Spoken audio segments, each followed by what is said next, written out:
আসসালামু আলাইকুম, আশা করি সবাই ভালো আছেন। আসলে বর্তমান খুবই ঘাসের অভাব।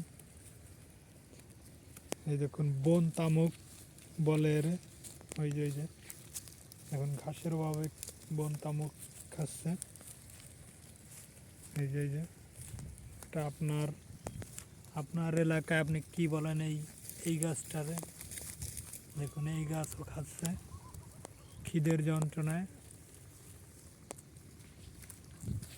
দেখুন আসলে ঘাস না থাকলে যা সব কিছুই খায় ছাগলে, ঘাসের কারণে করার কিছু নাই, এটা খেতেই হবে।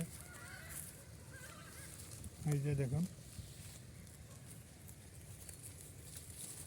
এই যে দেখুন, এই যে আপনারা এই ঘেরের পাড়ে হয় বন জঙ্গলে সব জায়গায় এই গাছটারে আপনারা কি বলেন, আর আমরা আমাদের এলাকায় বলি বন তামুক। ঠিক আছে, এই যে এটাও খাচ্ছে ছাগলে। ঘাস না থাকলে যা হয় আর কি, বর্তমান দেখছেন খাচ্ছে। এই জন্য ছাগল পালায় সুবিধা আছে, এগুলো আপনি খাওয়াতে পারেন, সমস্যা হবে না। এই যে ছাগলে খাচ্ছে, এগুলো ছাগলে খায়, সমস্যা নেই। এই জন্য ছাগল পালতে অনেক সুবিধা।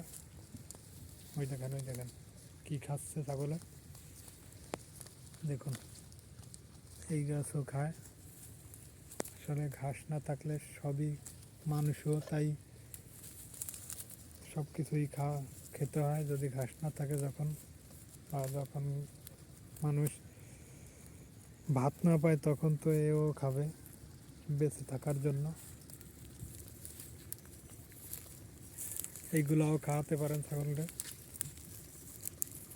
যদি আমার ভিডিওটি ভালো লাগে সাবস্ক্রাইব করবেন, শেয়ার করবেন, ফলো দেবেন আর দোয়া করবেন ছাগলগুলো যেন সুস্থ থাকে। অনেক শীত, কয়দিন ছিল, খুব শীত ছিল, ঢাকা ছিল মেঘে। আজকে একটু রোদ উঠছে, ওই যে অনেক দিন পরে 3-4 দিন পরে রোদ উঠছে। ছাগলগুলোকে নিয়ে খুব দুশ্চিন্তায় আছি। যদি ভিডিওটি ভালো লাগে শেয়ার করে দেবেন।